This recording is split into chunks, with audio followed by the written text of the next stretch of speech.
Bonsoir à tous. Merci d'être venus ce soir à cette soirée organisée. Je n'en dis pas plus pour l'instant parce que c'est de fait Maxime et Géraldine qui vont vous présenter le contenu de cette soirée. Ce que je vais faire, moi, c'est vous en donner un petit peu le déroulé, pour que vous sachiez un petit peu où vous allez. Et puis aussi les invités qui sont nombreux et qui se sont vraiment mobilisés pour parler d'eux, parler de leur récit et tout à l'heure aussi échanger avec vous. Donc Géraldine et Maxime viennent du GEM, je pense que pour la plupart vous les connaissez.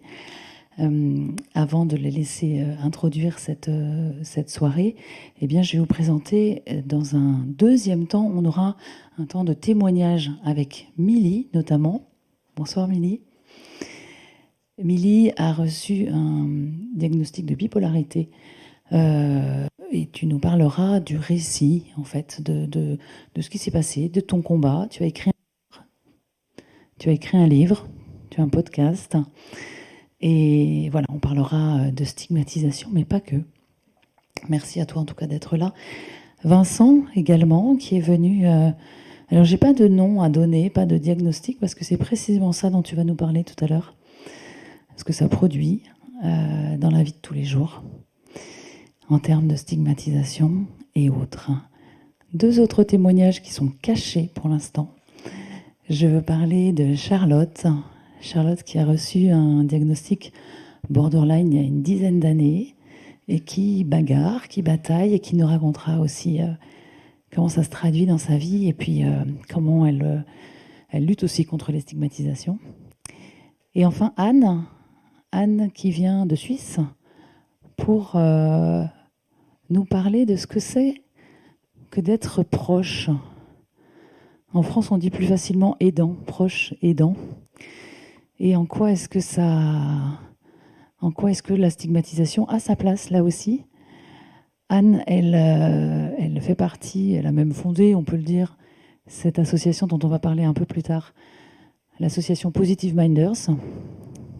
Merveilleuse transition. Merci Anne pour vous parler de Jean-Christophe Leroy qui est derrière vous pour l'instant, mais qui sera ici même sur la scène. Jean-Christophe est directeur de cette association, Positive Minders.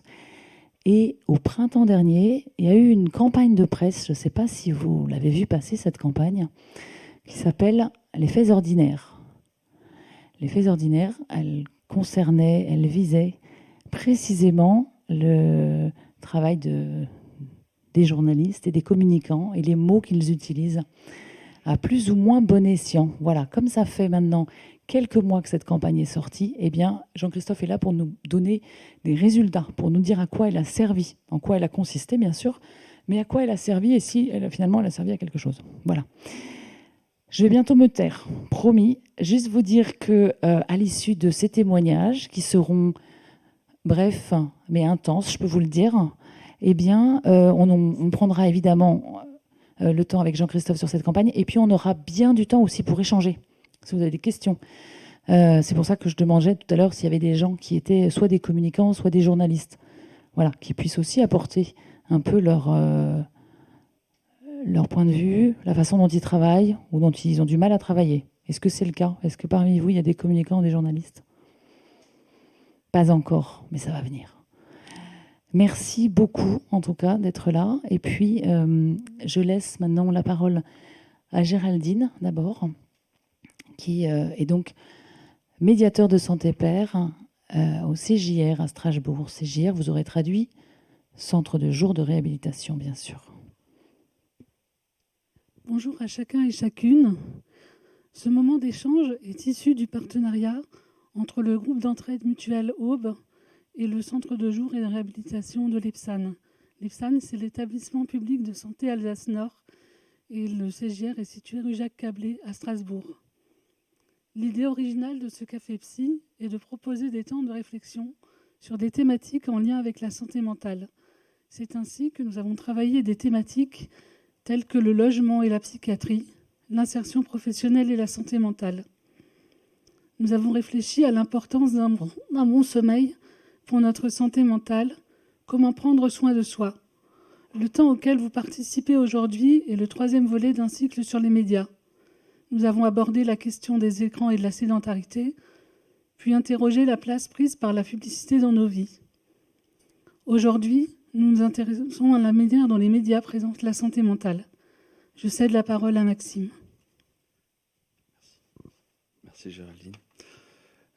Bonjour, je vais vous présenter ce que c'est. Donc, je suis coordinateur du GEM Aube. Je vous présente rapidement. Un GEM, c'est l'acronyme de Groupe d'entraide mutuelle. Donc, c'est une association gérée par les personnes qui connaissent des troubles psychiques ou ont des fragilités psychiques.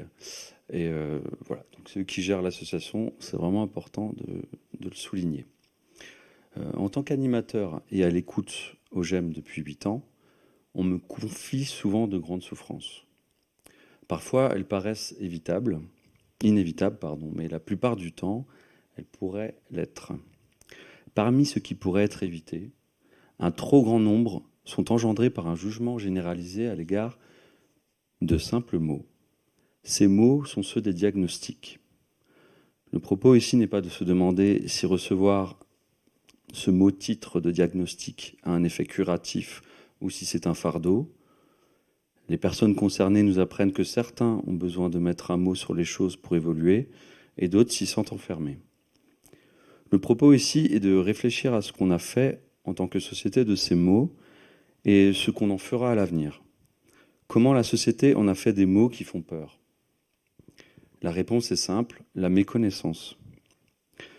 Et voilà comment la méconnaissance de ce qu'il y a réellement derrière quelques mots empêche certains et certaines de trouver la confiance des autres. Pour du travail, pour une vie familiale où l'on est respecté, une vie affective, mais aussi la confiance que l'on s'accorde à soi-même. Une méconnaissance qui est partout dans la société, dans les œuvres cinématographiques et littéraires, chez les gens ordinaires, et dans les médias. Les médias. Voici ce qui nous emmène ici. Le souhait pieux que les difficultés injustement placées dans des vies qui n'avaient nul besoin d'une difficulté supplémentaire ne soient pas racontées une fois de plus au sein du GEM, où l'on se retrouve dans une forme de passivité frustrante, mais aux personnes appartenant à une profession qui a sa part de responsabilité dans cette stigmatisation, des personnes qui peuvent participer à diminuer cette énorme difficulté de vie qu'est le jugement de tous les autres, ou presque, un jugement qui, pour ajouter à l'injustice, provient d'informations qui se sont un peu mélangées à des histoires. Voilà. Donc, il s'agit là d'une discussion, pas d'une prise d'otage solidaire. Voilà, c'est une discussion faite de témoignages qui vise à sensibiliser, mais surtout à apporter de la matière aux personnes les plus à même de faire évoluer ce grand regard effrayé en un regard bienveillant. Ces personnes, c'est vous tous ici présents, journalistes ou non, soyez nos héros. Et je repasse la parole à Géraldine. Personnellement, il m'arrive de me sentir regardée comme une ancienne malade, plus comme une ancienne malade que comme une personne ayant vécu un parcours de rétablissement. J'entends par rétablissement le fait de vivre avec un trouble psychique. Je constate avec étonnement que cette vie me semble satisfaisante, ou en tout cas la plus satisfaisante possible. Dans le milieu familial, je constate souvent qu'il y a des choses dont j'entends parfois la moitié, comme si on souhaitait me préserver, m'empêcher d'avoir peur, comme si je n'étais pas capable d'entendre les choses, comme s'il fallait me protéger. Pour moi, c'est une sorte de violence. Je vis à certains moments cette stigmatisation avec mes proches. Lorsque j'échange sur les troubles psychiques avec des personnes de mon entourage, je ne peux pas m'empêcher de constater que les préjugés, les idées reçues ont la dent dure. Et ces images de violence ne correspondent qu'à une infime partie de la réalité. Et c'est celle-là que l'on retient. Cela correspond souvent à l'image des troubles psychiques telle qu'elle est régulièrement véhiculée par de nombreux médias. Il y a beaucoup d'idées reçues à propos des personnes souffrant des difficultés de santé mentale. Les médias en renvoient en général une image qui ne reflète pas la réalité. Des stéréotypes attachés aux malades mentaux qui véhiculent des notions de danger, de peur, d'exclusion de la communauté, d'imprévisibilité et d'irresponsabilité. Autant d'images stigmatisantes que nous allons maintenant essayer d'analyser et tenter de déconstruire.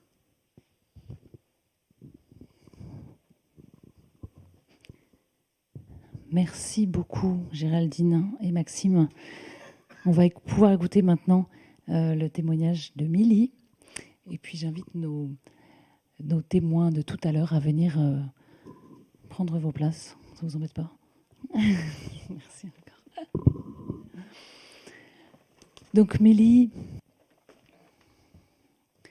que j'ai présentée brièvement tout à l'heure. Je pense que tu avais aussi l'envie de nous parler d'un parcours, en fait.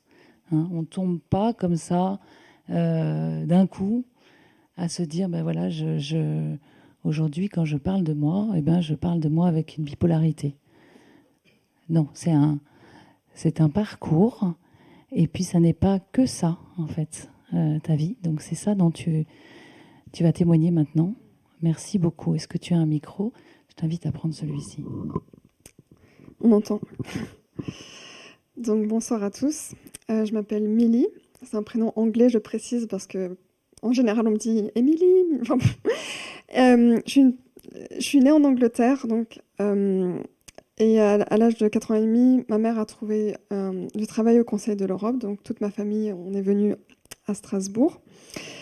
J'étais une enfant très très très timide, très introvertie. Et je pense que j'ai toujours été dépressive et anxieuse sans le savoir. Donc ma scolarité, c'était très difficile. On me disait que j'étais peut-être dyslexique. Alors on m'a dit non, vous êtes juste bête.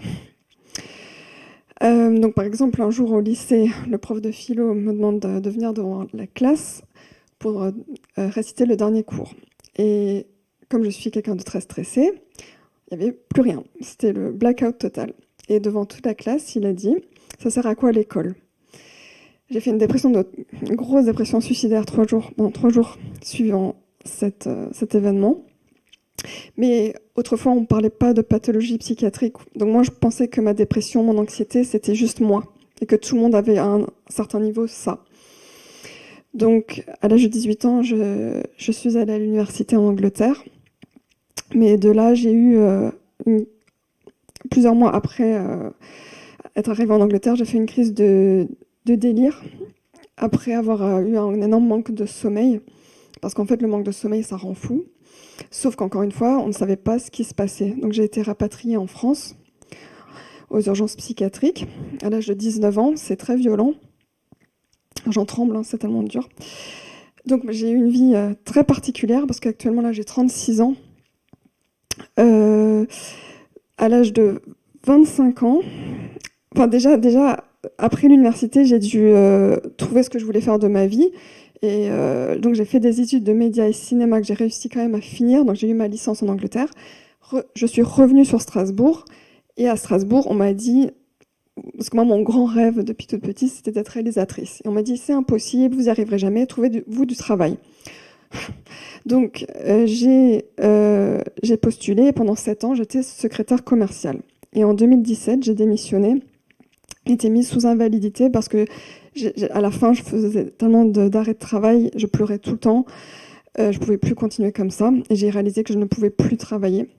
Donc en 2017, donc j'ai démissionné et suite à ça, j'ai eu une invalidité.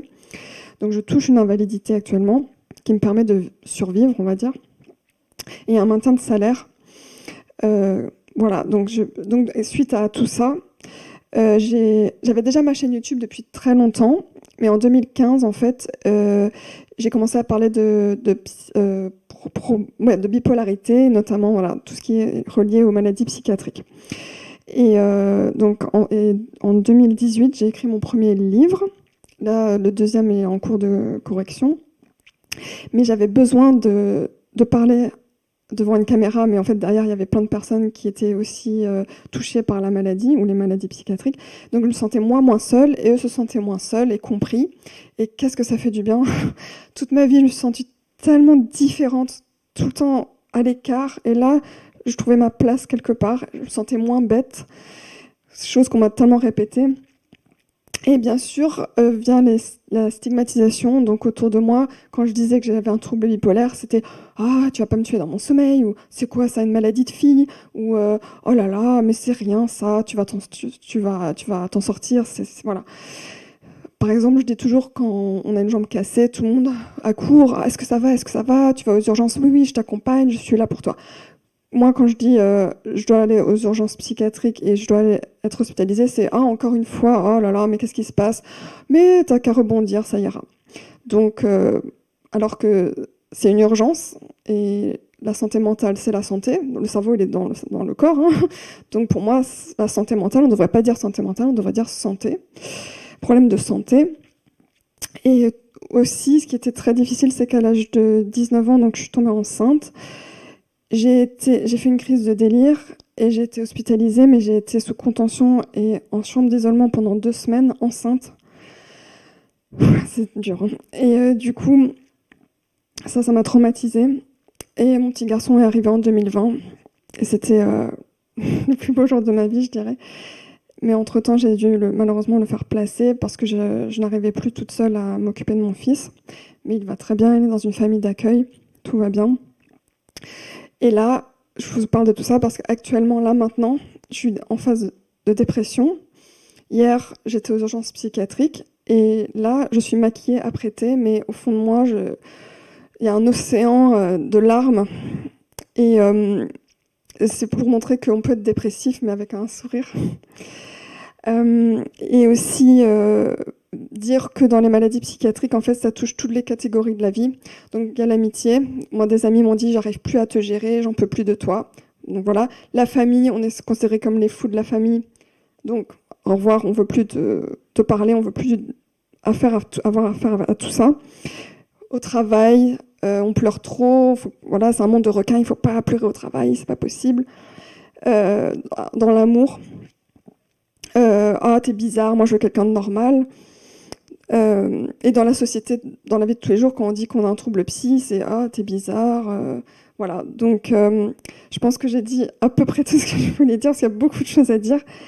Donc voilà, je pense que j'ai tout dit.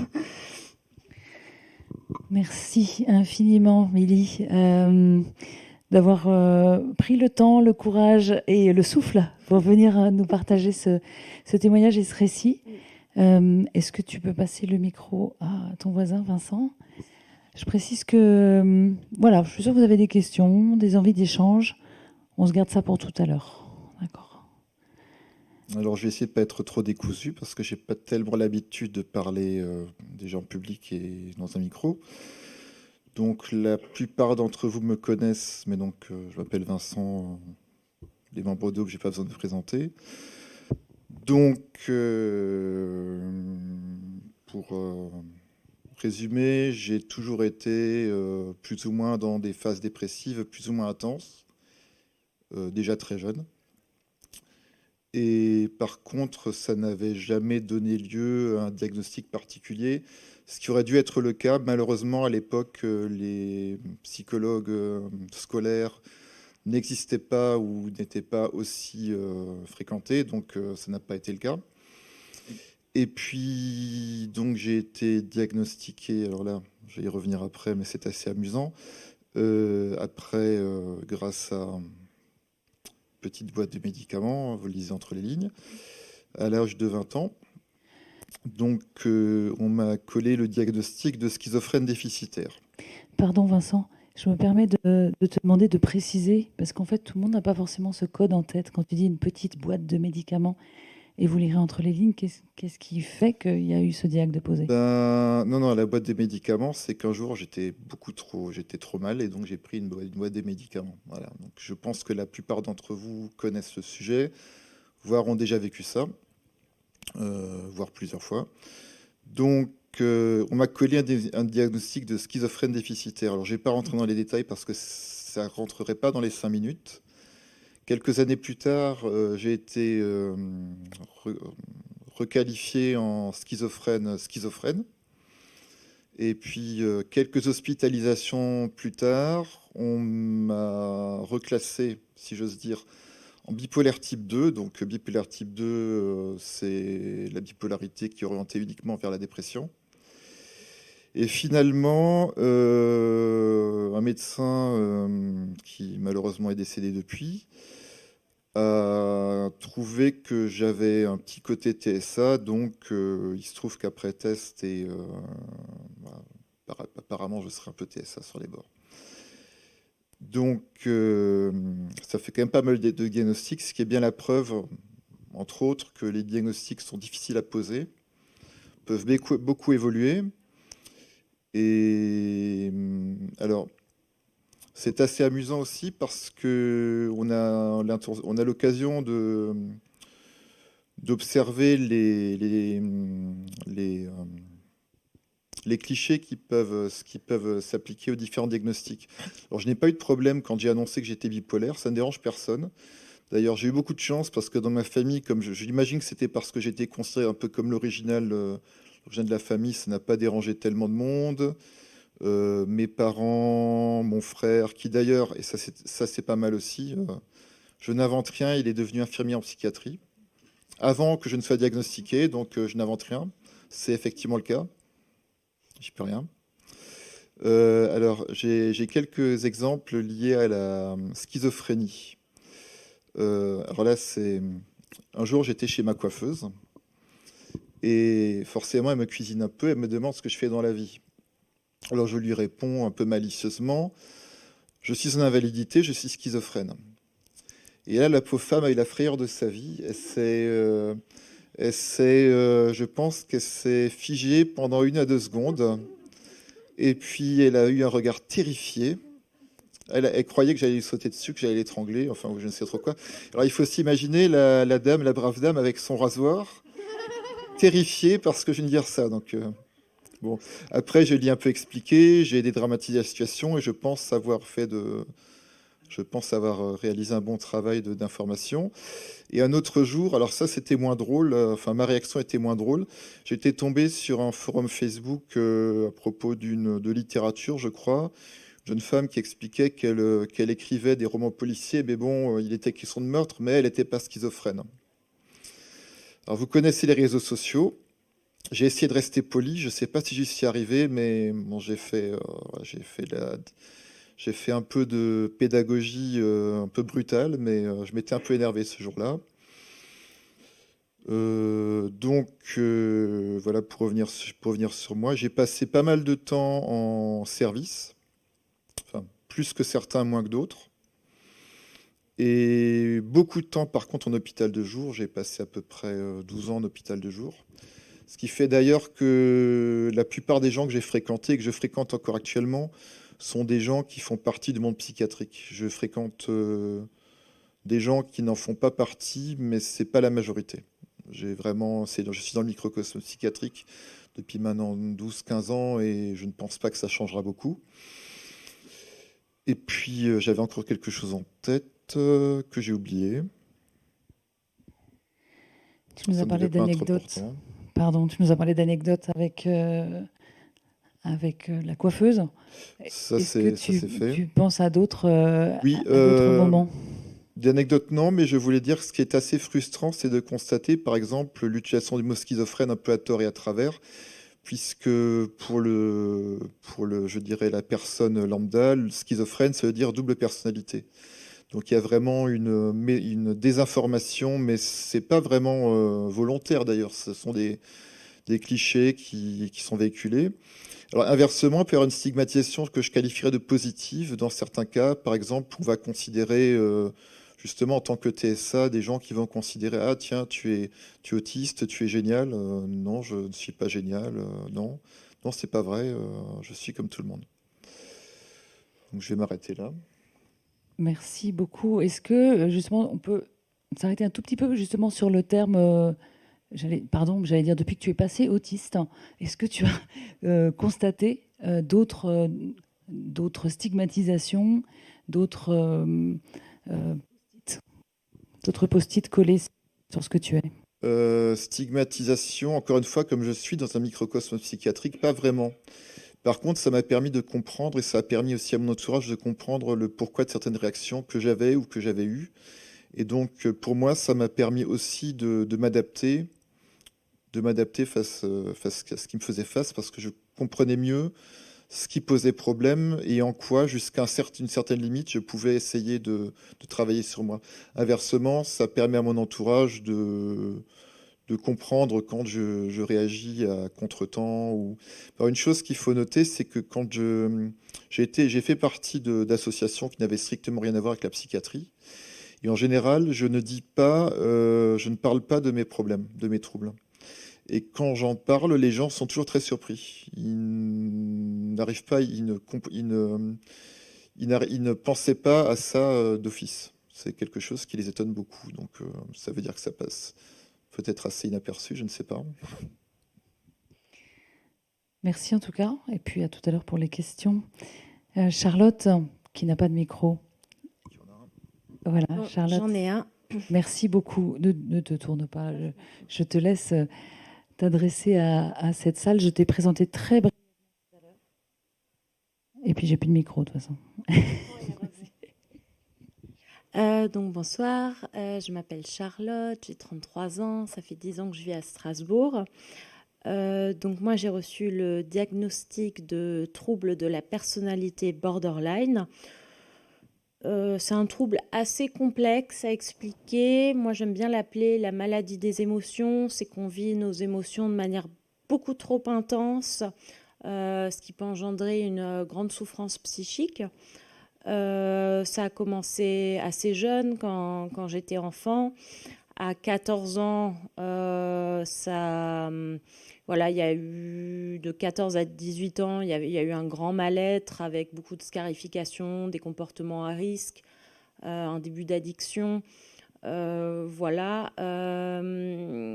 Et moi, je pense ce qui m'a pénalisée, c'était la grande méconnaissance des gens en fait qui m'entouraient, de personnes qui se disaient bon, ça doit être une crise d'adolescence ou autre, alors que j'allais très très très mal et qu'en plus je faisais des choses très dangereuses. Enfin, aujourd'hui je me dis que je suis assez chanceuse d'être là, parce que quand on est borderline, voilà, on peut avoir des comportements à risque, c'est-à-dire qu'on va faire des choses très dangereuses. Donc je me suis mise dans des situations pas possibles, quoi, et qui ont malheureusement, pour certaines, été des traumatismes dont je paye encore les conséquences aujourd'hui. Voilà, donc tout ça pour dire, bon, c'est une maladie grave. Et à 22 ans, j'ai eu le diagnostic officiel, puisqu'à 22 ans, tout a explosé. J'étais dans une relation abusive, enfin avec une personne plus âgée que moi, qui, voilà, ça ne m'a pas fait du bien. Et donc je me suis orientée vers la psychiatrie. Enfin, j'ai demandé de l'aide en fait, parce que j'avais très envie de mourir. Voilà. Je perds un peu le fil. Donc j'ai demandé de l'aide, mais les gens autour de moi comprenaient pas. C'est-à-dire, comme ça se voyait pas. Puis en plus, oui, voilà, parce que à partir de mes 18 ans, je fumais des joints dès le matin au réveil. Donc j'étais stone tout le temps. Mais j'ai quand même réussi à faire mes études jusqu'en master. Et donc je me scarifiais plus. Donc il y avait plus les signes visibles. Et même si j'étais stone, en fait, j'étais quand même fonctionnelle. J'avais plutôt des comportements adaptés à la société, donc ça se voyait pas. Voilà, donc à 22 ans, je suis très très très, enfin voilà, parce que la problématique des borderline, comme dans d'autres pathologies, c'est le risque suicidaire en fait. C'est qu'on a très souvent très envie de mourir, quoi, et on essaye parfois, et certains y arrivent malheureusement. Voilà, donc j'ai demandé de l'aide. Donc j'ai commencé à fréquenter des hôpitaux de jour à partir de cette période. Et là encore, mon entourage ne comprenait pas quelle était cette nouvelle lubie que j'avais, que d'aller en psychiatrie. C'était un peu comme si j'avais trouvé un nouveau hobby, quoi. C'était Mais tu étais sûre, tu en as vraiment besoin. C'était un peu un luxe que je me faisais, quoi. Et ça a duré très longtemps que les gens... Alors peut-être j'explique affreusement mal, mais je suis pas sûre en fait que... Puis c'est toujours à moi de faire de la pédagogie, donc ça peut être extrêmement fatigant et voilà. Aujourd'hui, ça va mieux. J'essaie de trouver du travail, mais en fait, j'ai un trou de 10 ans dans mon CV, donc je vois pas comment expliquer Enfin, j'ai très peur, les employeurs, parce que je peux pas leur dire que j'ai un trouble. Mais en fait, je suis un peu démunie, je sais pas quoi dire. J'ai de la chance, j'ai un bon réseau d'amis que je me suis fait lors de mes études et qui, eux, je crois, ils comprennent pas en vrai et ils se rendent pas trop compte, mais ils sont pas jugeants, voilà. Et oui, il y a la question aussi qui revient très souvent. Bah, vous, qu'est-ce que vous faites comme travail? Bah, moi, non, je travaille pas. Et puis alors, si on creuse un peu, oui, j'ai l'allocation adulte handicapé. Et il y a plein de gens qui remettent en cause, qui disent mais et si ça n'existait pas l'AH, comment tu ferais, hein? Enfin là, il y a ce luxe quand même d'avoir l'AH et tout. Enfin, on est sans cesse. Et puis moi-même, j'ai intégré. Je me dis oui, je suis vraiment une personne. Enfin, je me stigmatise beaucoup moi-même. Je me dis, je suis vraiment très feignante. Qu'est-ce que j'ai fait toutes ces années? J'ai 33 ans, toujours pas de carrière. Je suis une assistée. Je coûte très cher à la sécurité sociale. Voilà, donc ça, c'est pas facile d'avancer avec ça. Je sais pas si j'ai bien expliqué borderline, ce que c'était. Oui, ça va. Voilà, et puis bon, pour trouver des petits copains, bah, c'est pas... Enfin, il y en a qui partent en courant littéralement. Hein, du coup, faut pas leur dire, faut le cacher. Voilà. Et donc moi maintenant ça va. Maintenant je le cache. J'essaie de pas trop mentir, mais voilà, j'arrange un peu la réalité. Et il y en a beaucoup, en fait, quand je leur... Enfin, il y en a un, il y a un an, il m'avait dit... je lui avais dit, voilà, au bout de la 3e rencontre, je suis borderline. Et il me dit, oh, mais à ce compte-là, tout le monde est malade. Hein. Voilà, donc il y a une incompréhension, mais totale, en fait. Et voilà, donc je pense qu'il y a... pour qu'on soit un peu mieux traité... parce que c'est ce que me disent certains psychiatres, c'est on a la double peine en fait. C'est que d'une part on est malade et on a les conséquences de la maladie, et d'une autre part on est jugé constamment et on se juge soi-même. Voilà, donc si les médias peuvent, enfin, parce que je crois qu'ils ont un rôle d'éducation du public, bah, si ils peuvent participer à éduquer, éveiller les gens sur ce que c'est que la santé mentale et la souffrance psychique, et puis que c'est pas une question de volonté, quand on veut, on peut. Moi, j'ai entendu il y a pas longtemps, c'est plutôt quand on peut, on veut. Et voilà, il faut pouvoir aussi, et il faut avoir les moyens de pouvoir. Je m'arrête là. Merci beaucoup, Charlotte. Et on entend aussi le poids des mots, hein, dont on va beaucoup parler tout à l'heure. Quand tu dis borderline, on a l'impression que ça fait partie de ces expressions qu'on utilise tous plus ou moins. Et je crois que tu me disais que toi-même, tu l'avais utilisé, de dire oh, bah, cette situation, c'est quand même un peu border. Hein. Ben, sauf que voilà, c'est une souffrance, c'est quelque chose avec lequel on bagarre. Donc merci de nous avoir éclairé sur ton itinéraire. Je me tourne vers Anne maintenant, qui va parler en tant que proche aidante, on dit aussi parfois. Merci Laetitia, bonsoir tout le monde. Alors oui, je représente ce groupe qu'on appelle les proches, qu'on appelle aussi les aidants ou les proches aidants. Et c'est difficile de se retrouver tout à coup projeté dans l'environnement de quelqu'un qu'on ne comprend plus ou qu'on comprend difficilement. On a souvent élevé ses enfants avec des principes, des valeurs, mais tout à coup, il y a des choses qui dérapent. On ne les comprend pas forcément. Et après un certain temps, peut arriver justement un trouble qui est dénommée par une des pathologies dont on vient d'entendre de parler. Et c'est quelque chose qu'il ne faut jamais oublier, c'est que la stigmatisation, elle touche certes les personnes qui reçoivent un diagnostic, mais elle touche aussi l'entourage, la famille. Et on compte en principe 3 ou 4 personnes, entre les frères et sœurs, les parents ou d'autres personnes, amis, qui sont en fait stigmatisées aussi parce qu'elles sont dans l'entourage de quelqu'un qui est déjà stigmatisé. Et c'est là où on voit que les troubles psychiques, on n'en parle pas assez et ça reste quelque chose de très mystérieux. Alors, il a été fait allusion à la stigmatisation à travers la littérature, les films. Et ces deux cultures ont vraiment contribué largement à faire des maladies psychiques et surtout de la schizophrénie, ce qu'on entend aujourd'hui. Et c'est assez normal parce que dans les films ou dans la littérature, on en a toujours fait un sujet pour faire du sensationnel. Et ce sensationnel, évidemment, il marque les esprits. Et lorsqu'on voit un film où on essaye de nous montrer un tueur, eh bien, on finit parfois par comprendre que ce tueur, on nous dit, et c'est pas forcément juste, que cette personne a un diagnostic de schizophrénie. Et c'est intéressant parce que, je ne sais pas si vous avez vu le film Black Swan, qui est un film qui parle absolument pas de schizophrénie, mais la presse, les journalistes se sont emparés de ce film comme étant un film qui montre l'exemple d'une danseuse qui est schizophrène. Et c'est là où on voit qu'il peut y avoir des dérapages. Alors, être proche, j'ai l'habitude de dire que c'est un métier. Je le suis moi-même. Mon fils aîné est tombé malade quand il avait presque 24 ans. La vie jusque-là avait été très simple pour lui. C'était un adolescent qui avait eu des projets, qui avait réalisé ses projets. Et un de ses grands projets était d'entrer aux Beaux-Arts et il terminait les Beaux-Arts quand la maladie est arrivée. Et quand ça arrive, on est absolument projeté dans un autre monde et pas grand monde nous accompagne dans ce monde.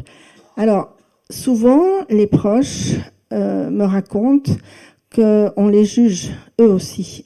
C'est là que la stigmatisation arrive. Comme quoi, ils ont mal élevé leurs enfants, comme quoi il suffirait de leur ficher des coups de pied aux fesses pour qu'ils avancent dans la vie, pour qu'ils choisissent un métier. Et il en a essayé déjà 2, mais comment ça se fait? Enfin bref, donc il y a tout ce qui vient d'être dit qui retombe aussi sur les proches. Et c'est pas facile, et c'est pour ça que je dis que c'est un métier, parce qu'on apprend sur le tas. Alors, on vit des situations qu'on ne connaît pas. Et j'ai l'habitude de dire aussi que c'est un métier qui a le grand avantage d'avoir la formation continue assurée. Parce que tout à coup, vous êtes dans une situation que vous arrivez plus ou moins à gérer. Vous dites, ah, ça y est, j'ai réussi quelque chose. Mais le jour d'après, tout à coup, il y a une situation qui est de nouveau complètement inattendue et différente. Et c'est pour ça que c'est un compagnonnage que d'être aux côtés de quelqu'un qui a un trouble. Il faut être non jugeant, il faut être bienveillant, mais parfois il faut aussi ramener les personnes dans un chemin qui a aussi des balises. Donc il ne faut pas hésiter à faire valoir ce qu'on a mis en place jusque-là, parce que ce sont aussi des repères.